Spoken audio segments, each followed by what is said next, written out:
Okay, we are live. All right. This is episode 2 of the Photo Geezers. This is Dave Hearn, and we have Dick Yarmy. So, and unfortunately, all our sponsors have left us. So,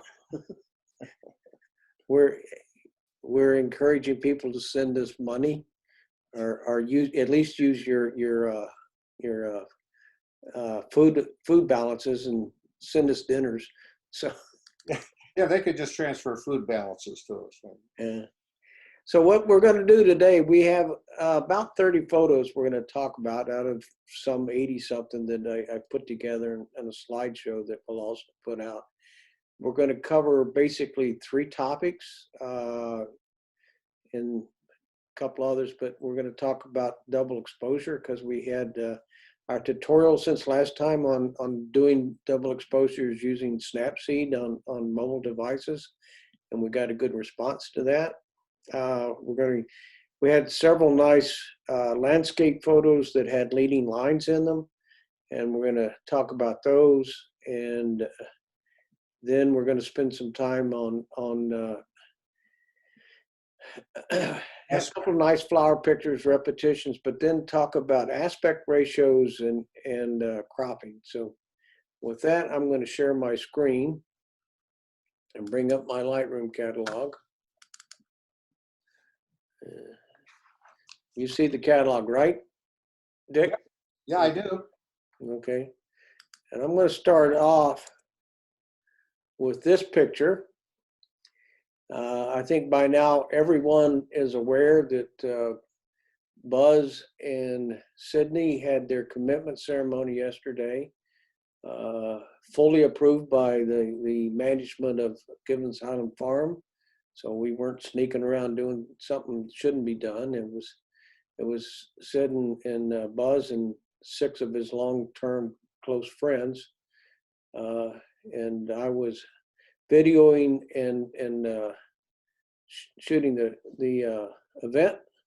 And for anybody who wants to know about this cow, that's Sydney's little cow sculpture, or whatever you want, but it formed a stand for the microphone, so that's why the cow's sitting there.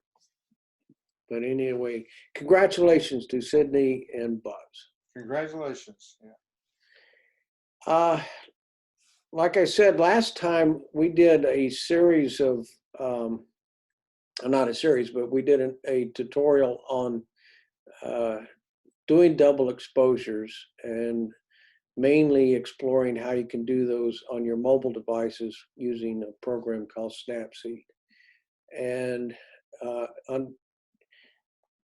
it might even be worth it sometime to do a session where we have the people talk about what they did, but we're going to run through half a dozen or so that people have done. So this is David, pull down your Lightroom screen a little bit. For some reason, you've got the bar across the bottom running through the picture. Yeah, there we go. There we go. Thank you. Is that better? Oh yeah, much. Okay, I was going full screen, and I guess my screen's too big. So can you see everything now? But yeah, it's all, you've got the bar, you've got the library below, but the pictures are now filling just like as if you were working on it. It's fine. Okay. So in this particular case, what we have is a picture by Sydney Wilson, which I think is absolutely gorgeous. When you look at the slides, you'll also see the clematis individual picture that she used in this image. So Sydney, the artist, came forward, and to be honest, I was just flabbergasted when I first brought up all these pictures, and I think Dick may have been also, to see what she had done using a mobile device and an artist look at things. So still want to encourage people to sign up and learn how to use Flickr, because there's even more of these pictures online. This is also one by Sydney where it shows you what you can do with some gravel, and another picture, and you just, at least for me, I just get enchanted by these. Yeah, the thing that jumps out to me, and I think we mentioned it in the tutorial, is a plan. You know, Sydney obviously had a visual in her mind that she was going to execute with these double exposures, and just beautifully executed. So these are not happenstance. No. This is one that was done by Buzz Yoder. And this one, at least for me, was so well executed. When I first saw it, I thought maybe he had just picked this, I don't know what the plant is, and put it on top of this stump, but is it indeed a double exposure?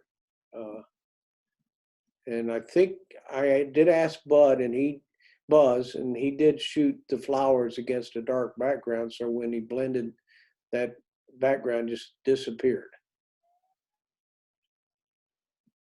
Dick, you have any comments or? And it's the same thing. It was that the planning that went into it, and then just executing it. But the planning would have included getting something dark behind the flowers so he could place them where he wanted to. And that comes through when you see that you'll see a leaf, I'm sorry, a stem behind them. It's got the same density when it's going through both light and dark parts of the double exposure. Had they not been on black, that would be totally different. So it's just really, really, really nice. This is one by Atasa, and I'm not sure whether that's, I assume that's probably a statue or something she photographed someplace, but having it kind of look like it's walking through the water. She also almost that same background scene, very similar background scene. She put these two ducks. About the only thing I would comment on at all here, I would like to see just a little bit more darkness in the ducks, because I almost missed the shadows when I first saw it. The thing I liked about her choice of background was how much energy it gave the pictures. Right. You know, the pent up the energy in the water just gives the motion to the static stuff. And it also looks like she was very careful how she placed the ducks, because it does make them look like they're standing right on that rock with the shadows. And I like the reverse repetitive images the way, you know, you always like repetitive shapes and forms. And here you have with the shadow reversed repetitive form, which plays well to me. I like that. Just good pictures, good planning, good execution. This is one that I did. It was, and actually those who were on the tutorial saw this. And it was the thing that I wanted to emphasize to everybody is that once I practiced and had the concept in mind, in fact, Dick, I initially had another picture inside this bottle, but I shot this all with my iPhone, and I was able to do this in about 15 minutes. So I guess the point I'm trying to make there is once you learn what to do, it's not really that hard.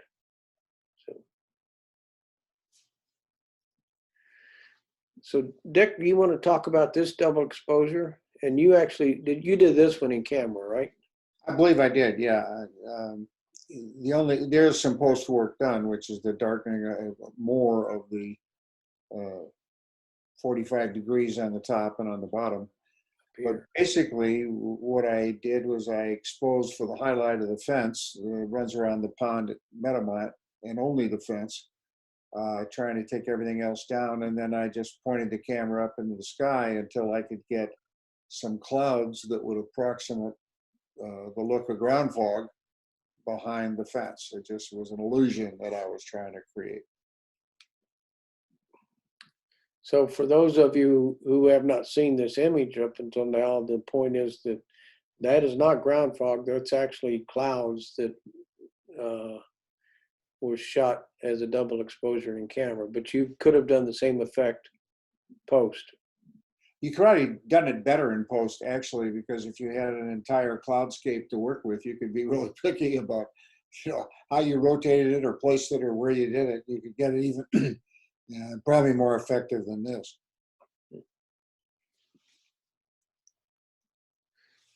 So now we're going to do a series of pictures where people were using leading lines to take you through the picture. This is an Ernie Janke photo. For those of you, most everybody is probably aware this is the sidewalk to nowhere that ends up taking you up to the cemetery on the hill. So, Dick, you had some comments about it. That Yeah, the thing that really jumped out at me was the use of leading lines to take you to the point. But as you're following the leading lines, here's the three folks that bring humanity to the picture. Makes it a story. There's much more to it than just a landscape. I really like it, and I like the body language on the people. and having that, I just now noticed if that dark area behind the people really makes them pop out. Your eye is drawn to them right away. Your eye is always drawn to white or light, and it doesn't take you long to see those folks. This is a picture by Susan Murdy. Pretty sure that's Susan's shot. Yeah. This is obviously near the Brookside stream down near Wagon Trail. And it's another example of how the path just kind of leads you right past those dogwood and into the woods. And it's always a great thing to find a path or a road or any kind of line that leads you into the picture.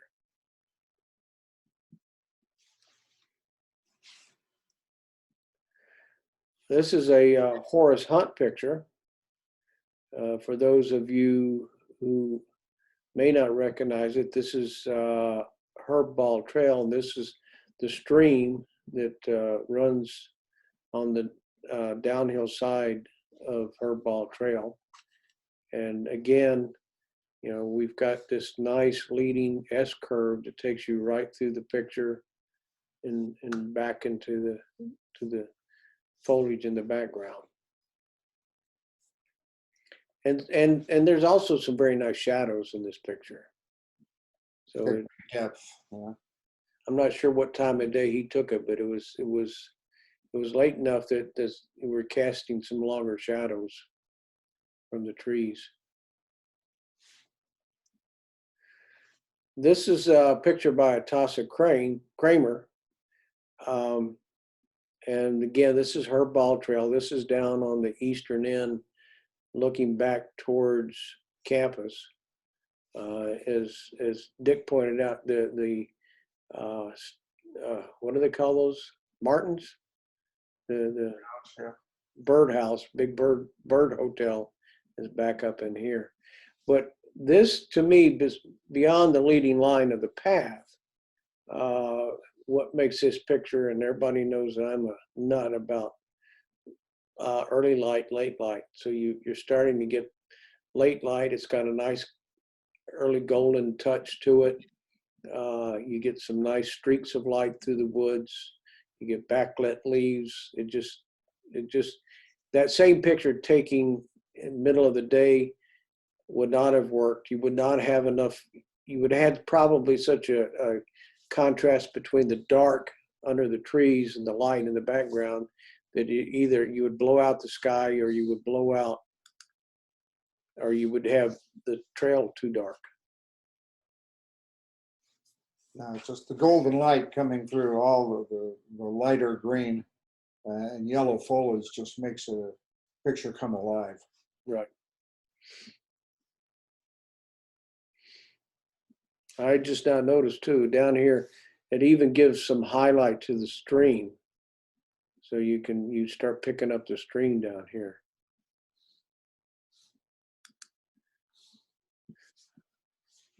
Okay, you want to talk about this, Dick? Well, just the beauty of it and the, the gentle exposure uh, holding uh, the white in the snow caps is just a lovely picture. And because it is somewhat pictorial, I had mentioned to you, I wonder what it would look like with a light Orton effect on it. But not, you couldn't do it on the snow, but on the foliage, what it would do. And I think you played with that. Yeah, this is a Buzz Yoder picture, and for those who are not aware, a Orton effect uh, is one where you are intentionally introducing some blur and a very subtle blur into the fine details. I actually went kind of strong on the effect here just to make it show up. But as Dick pointed out, is what I did was I put the Orton effect on all the foliage and trees and stuff foreground, but I masked it out and kept the mountains the way they were. In fact, if we wanted to, I'm gonna. Bringing up the masking, a very interesting thing is that the Orton effect is named for a guy named Daniel Orton, I think. And he was a film photographer, and what he did was he sandwiched a sharp slide with an out of focus slide, then rephotographed the two with light coming through the two transparencies. But the interesting thing about the advent of digital now is that we can be selective as to what we blur and what we don't. And he had no choice. He had the blurred picture and the sharp picture. And so the Orton effect was on everything. Now, as Dave pointed out, he was able to mask it out so that he did not blur the mountain and wreck the detail in the snow.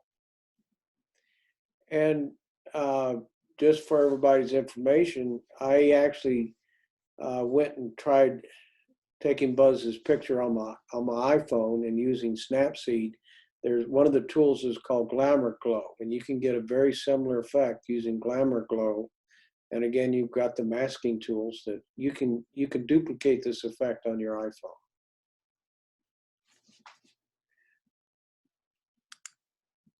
But as it showed in those two pictures, you got to start with a great picture to start with. Yeah. So speaking of Orton effect.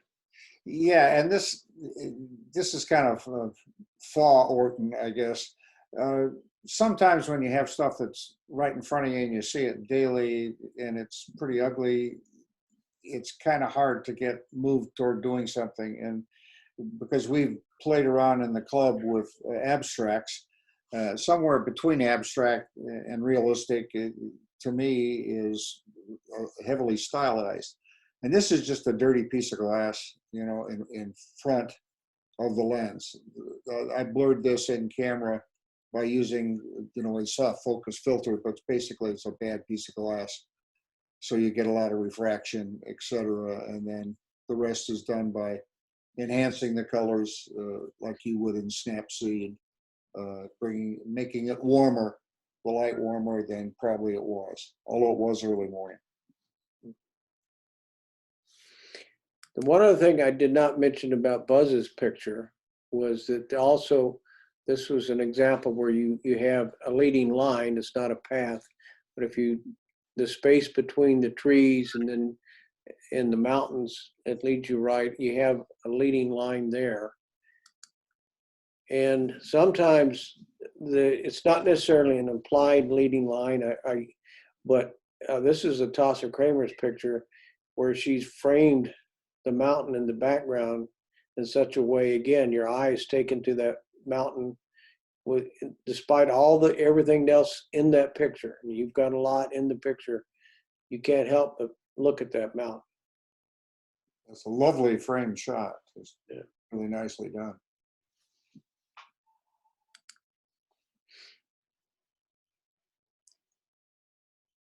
The pictorial concept of this picture just grabbed me.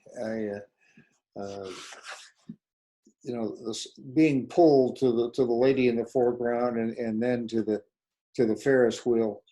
This is Frank Sapp's picture, and many times you're told, well, ever have the foreground be out of focus, whereas he did obviously focus on the woman. In this particular picture, it just works. It's all, to me, it's almost a duotone. It's a magenta and blue study of this rather hazy day, and it just picture just happened. Personally, it just speaks to me. It's just a good picture from my point of view. Another way to have leading lines in a picture is have repetitive images. In this particular case, this is a Tossa Kramer dogwood, and you have the repetition of the forms. Of course, the foreground is very sharp, and that repetition continues back, but your eye is definitely drawn right along this implied leading line that's created by the repetition. You also have this one by Buzz Yoder. Again, you've got, and by the way, great focus and detail on these maple. I think those are maple seeds, but you also have the background again, repetition of the same figure.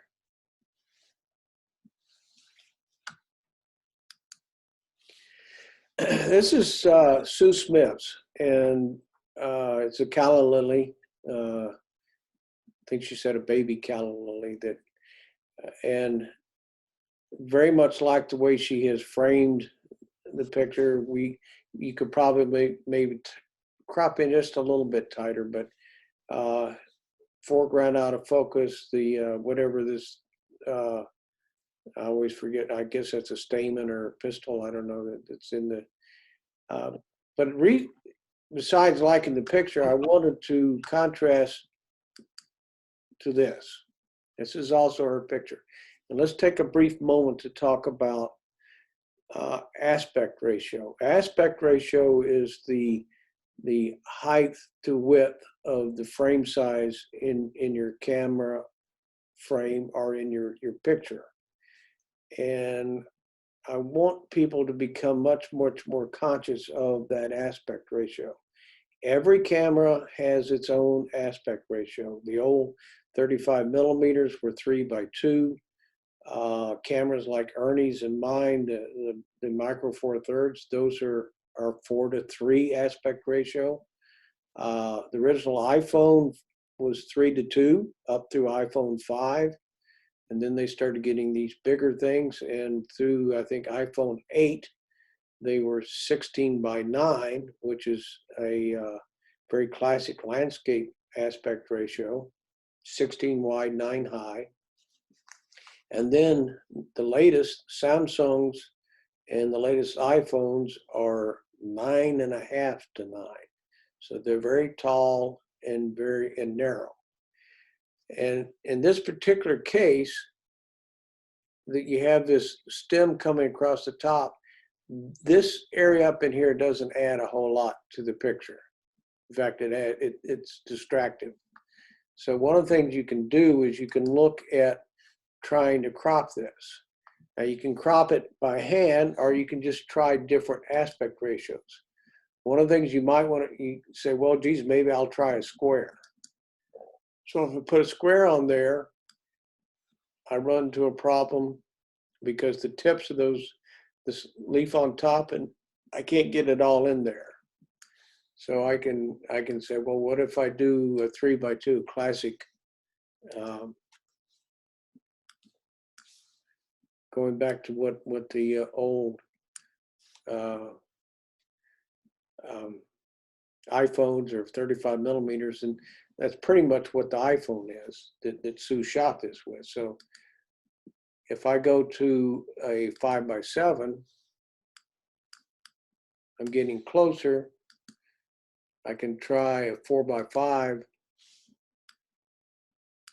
and now I can crop.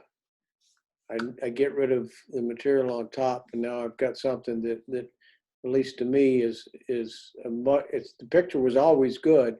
Now it's better cropped. Point I want to make is point, David, that you had made when we first looked at these is if you get interested in printing them, you're going to match the size paper that you buy to print it on. Right. The aspect ratio, the paper's made, then you don't have to cut it or mat it or do anything else. You can just print it. Yeah. And so their common sizes are 4x6, 5x7, and of course 8x10s, and etc. So you want to be not only aware of the aspect ratio of your camera, but if you intend to print, how big you want to print. And by the way, a 4x6, you say, well, why 4x6? Well, that's a 3:2 aspect ratio. It flows right out of the old 35 millimeter. All of us remember the Kodak brownies and stuff. We had square pictures. The 8x10 comes out of the old 4x5 camera. So the other thing that I want to point out, this is Atasa Kramer's picture, and I love this picture. I mean, if when I look at it, it has this nice, very nice framing. This line, which is lighter, it kind of takes your eye goes to it, takes you up into the leaf, pointing up, and you kind of just go around and around in the picture. The backlighting is fantastic. The only thing is, though, is if I look at the data on it, I look at the dimensions down here, 582 by 815, it tells me right away that this picture was cropped in a lot. That's probably 25% on an iPhone 8. That's 25% of the original picture. 3/4 have been thrown away. Now, luckily, Atasa has it nice and sharp on the leaf, so you don't notice it quite as much. But as Dick and I began to look at the background, the bokeh that normally is attractive, things start getting very splotchy. So, Dick, you want to comment at all, or? Well, the only thing is, if we were in a live meeting, I'm sure Atasha would say, okay, well, how do I fix this? Because there's this great picture. How could I have not gotten the Novus background or what you mentioned? Had she been using her Canon, she could have zoomed into this framing. And with her iPhone, it's just a matter of taking 3 or 4 steps forward so that she could utilize all the pixels that are at her disposal to take the picture. By cropping in, as you said, you've only got 25, you're shooting with 1/4 of your camera. And that's why it degrades. So all I'm trying to encourage is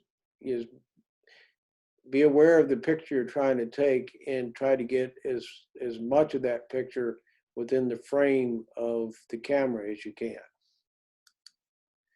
This is a Dave Barstow picture, and I sent Dave an email, so I don't want him to think I'm picking on him twice in a row talking about cropping, because he cropped this time.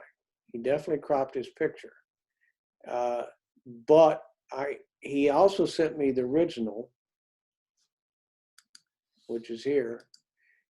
And when you look at the original and what he cropped to, there was a lot of other interesting things in it besides the mulch back here. We've cut off the daffodils. And again, this is a Samsung is 19.5 units high, 9 units wide.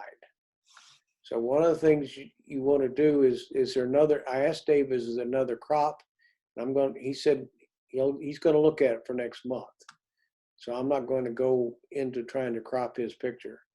But the other thing that I want you to think about is when you've got something that is that kind of aspect ratio, think about shooting it vertical, and then shoot it horizontal.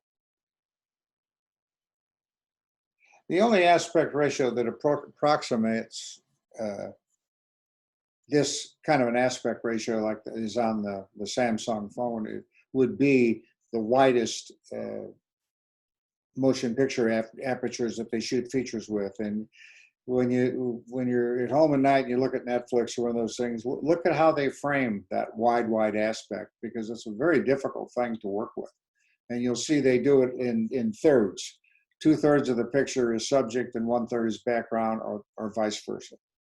But and as Dave said, it's almost an impossible thing to shoot as a vertical unless you're shooting the Statue of Liberty. It's just, Yeah. So a lot of us old enough to remember Panavision and the wide panorama. it's even wider than Panavision. It's just really wide. Yeah, it is. This is a Buzz Yoder picture that I just love. I mean, it's the out of focus background. The only thing that's in focus really are this line of flowers right up front in the picture. And your eye is immediately taken to those. I love it. And it's a nice, really nice picture. The only thing I would want to know is, was there a way of shooting this to where all these flowers ended up on the black background? Was there a way you could have kneeled down and I have no idea. And it's easy to look at things after the fact and say, well, why didn't you do such and such? And I don't know that it could be done. I think Dick will tell you, and I know this, that there's lots of times I can see what I need to do, but physically I just can't. There's something in the way that doesn't allow me to shoot it the way I'd like to shoot it. Well, also at our age, the kneeling down thing is great, but you still have to get up. Yeah. Well, yeah. That's why increasingly is by the time I hit about 55, I started whenever I went on a trip, I always take painter's knee pads with me.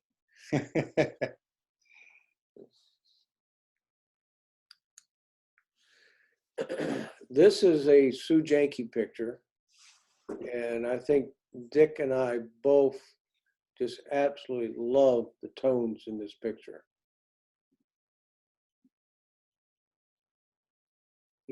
Dick, you want to comment or? Well, the subtlety in the petals, and then the fact that you got two opposite color wheel. The green and magenta working with each other. The green becoming the background, and the magenta the foreground. It's just a striking picture. But if it didn't have that tonality and gradation in those petals, it wouldn't be. It's just perfectly exposed. It's gorgeous, or finished. I don't know if the answer was adjusted later, or if that's just in camera, but it's just very, very nice. This is another Sue Janke picture where, and I'm assuming she's using like a portrait mode in her iPhone. And I hadn't noticed before. She's got these nice. I don't know where she used a spritzer bottle. I think she borrowed Natasha's bottle. Yeah. Natasha's muttering under her breath. No, I don't use. But it's a lovely picture. And by the way, this one would be a great candidate, at least for me, for double exposure. I'd be interested to see what I could put with that. With all that black, you probably could put an interesting overlay on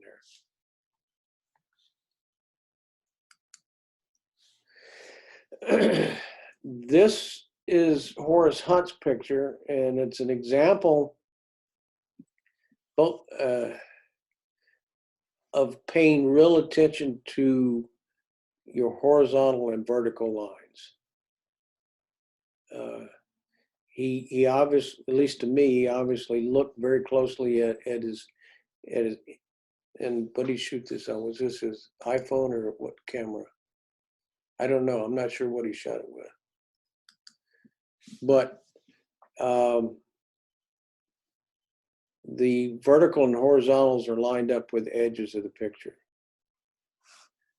It takes incredible attention to detail, because the slightest tilt in the camera or the iPhone would have thrown all these off. So he's got his camera level to the center of what he wanted in the center of the picture, and then it is perfectly yawed and hued to be like it was done with a square. It's just incredible. Very difficult to do. It's also an example of finding a picture where you normally wouldn't see it. I mean, I'm sure I've walked by that. I think that's the greenhouse in the background.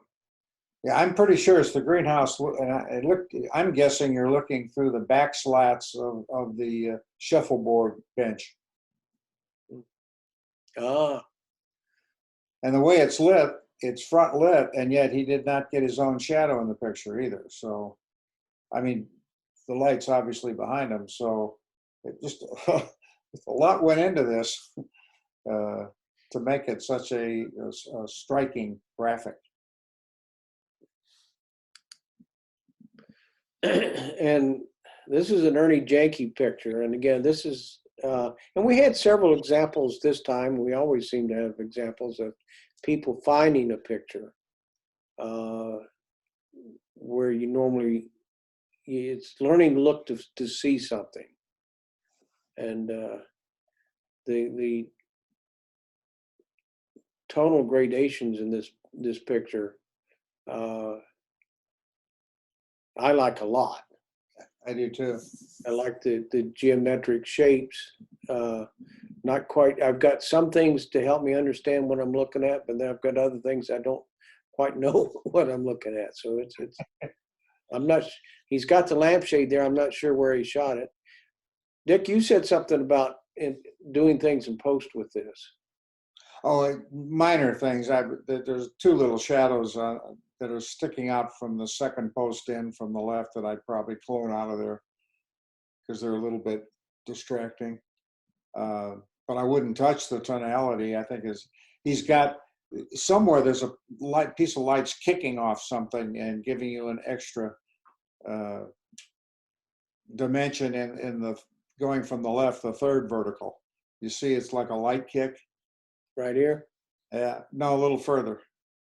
This way? Yeah, the other way. Yeah, right there on the black.